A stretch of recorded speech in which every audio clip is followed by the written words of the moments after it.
শুভ সকাল বন্ধুরা। আজকে আপনাদের যেটা আমি দেখাবো সেটা হচ্ছে আমার যে কিচেন কম্পোস্ট সারের যেটা সেটআপ সেটা। তো এটা একটা বাগানে ফলেছে। তো এটা সম্ভবত পিঙ্ক রোজ। আর এর স্কিনটা এত সুন্দর যেন মোম পালিশ করা। আর কালারটাও খুব সুন্দর। ভেতরটা কি হবে জানি না। তো আর সেলফ লাইফ বাড়াবার জন্য ঘরের মধ্যে ন্যাচারালি কিছুদিন রাখা যাবে সেই কারণে একটুখানি ডালটা কেটে রাখা হয়েছে। আপনারা বড় কেটেও রাখতে পারেন। তাতে কি হবে মিষ্টতা বাড়বে, সেলফ লাইফ বাড়বে। ফ্রিজেও রাখতে পারেন কিন্তু কিছুদিন ঘরে রাখবেন, মানে কিছুদিন বলতে ১ দিন বা হাফ দিন ঘরে রাখবেন। ১ দিন ঘরে রাখলে মানে ঘরের তাপমাত্রায় সয়ে নেমে তারপরে ফ্রিজে রাখতে পারেন। ফল পুরোপুরি পেকে বা গাটা সফট না হলে ফ্রিজে রাখাটা ঠিক না। তো যাই হোক, এবার আমরা দেখে নেবো যে আমাদের সেটআপটা, এই সেটআপটা আপনাদের দেখাবো। দেখতে কিন্তু খুব একটা ভালো নয়, কিন্তু এর কার্যকারিতা ভালো। তো আসুন তাড়াতাড়ি দেখে নিই কি, কি আছে বা কি দেওয়া হয়। এটা হচ্ছে আপনার একটা ২০ লিটারের ড্রাম। এর ভেতরে মূলত যেটা দেয়া হয় সেটা হচ্ছে যে রান্নার যে কিচেন কম্পোস্ট গুলো থাকে, কিচেন ওয়েস্ট গুলো, সেইগুলো দেয়া হয় রান্নার।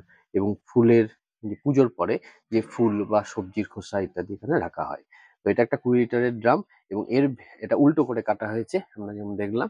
আর এর একবারে মুখের কাছে নেট দেওয়া আছে এবং নেটের উপর বালি, খোলামকুচি, নুড়ি কাঁকর আর হচ্ছে যে আপনার কিছু পাথর আর মাঝে মাঝে কয়লা দেওয়া আছে। কয়লার চ্যাং। কেননা কয়লা কি হয় যে গন্ধটা এবং জীবাণুদেরকে অ্যাবজর্ব করার একটা ক্ষমতা আছে, ন্যাচারাল পাওয়ার আছে। তো এটা হচ্ছে আপনার কিচেন কম্পোস্ট এবং লিকুইডটা জমা হয়, কোনো পোকা টোকা এখানে যায় না। আরেকটা আছে আমি দেখাতে চাইবো এই বালতিতে। এটা হচ্ছে একটা গাজিয়াবাদ থেকে নেওয়া একটা সলিউশন। এটা ওয়েস্ট ডিকম্পোজার, অর্থাৎ যেগুলো পচন সার করা হয় সেইগুলো এখানে এদের খাবার হচ্ছে গুড় জল, ব্যাকটেরিয়া গুলোকে মাঝে মধ্যে গুড় জল দিতে হয়। তো এরা ওতে ভালো থাকে। আর একবার আনলে আপনি দীর্ঘদিন চালাতে পারেন। আমার তো বেশ কয়েক বছরই বোধহয় হয়ে গেল। তো এখানে জল দিয়ে দিয়ে রাখতে হয়। রাখার পর ওইগুলোকে আপনার এই ওটা কি করে যে পোকা টোকা আসার আগেই তাড়াতাড়ি কালো করে পচিয়ে দেয়। তো খুব পাওয়ারফুল এটা। গাছপালাতেও দেওয়া যায়, কিন্তু এরা মাটিতে দিলে মাটিগুলোকে চুরচুর করে দেয়। আর এখানে যেটা আছে সেটা হচ্ছে গোবর সার।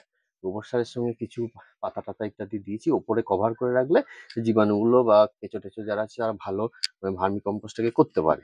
আর তবে পুরনো গোবর সার ব্যবহার করবেন, নতুন গোবর সার না দেওয়াই ভালো, কারণ তাতে পাওয়ার খুব বেশি থাকে।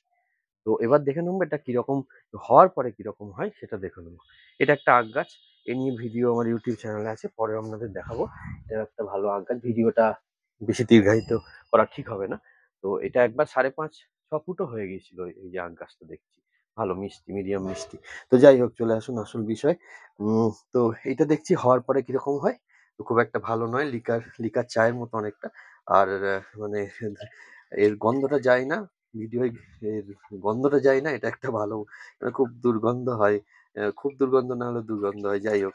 কিন্তু এটা খুব উপকারী এবং আমরা দেখছি যে একটা লিকার চায়ের মতো, সিরাপের মতো হয়। এবং এইটা আমরা কি দিই, ১ বালতিতে ১ মগ ১ মগ মতো দিলেই হয়। আর ১ লিটার যদি বলেন, ১ লিটারে আমরা মানে ১ কাপের মতোই এনাফ। ১ কাপ, হাফ কাপ দিলেই যথেষ্ট। কিন্তু খুব পাওয়ারফুল এটা। এটা যদি আমরা মাসে দিতে পারি, মাসে ১ বার, মাসে ২ বার বা সপ্তাহে ১ বার দিতে পারি। মাসে ২ বার দিলেও যথেষ্ট ভালো। ২-১ বার দিলেই হয়ে যায়।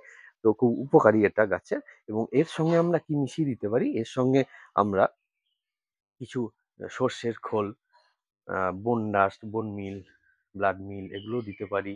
বা নিমখোল দিতে পারি। নিমখোল খুব উপকারী এবং পোকামাকড়দের, অবাঞ্ছিত পোকামাকড়দের মেরে ফেলে বা এদের দূরে রাখে।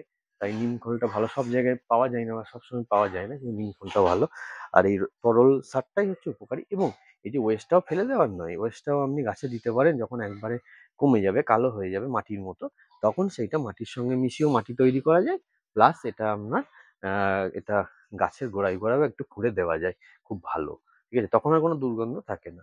তো এটা কিন্তু খুবই ভালো। এবং মাঝে মধ্যে যে গুড় জল বা এটা ছানার জল এগুলো দিলে বা ঘোল এগুলো দিলেও কিন্তু এটা ন্যাচারাল ডিকম্পোজার হয়।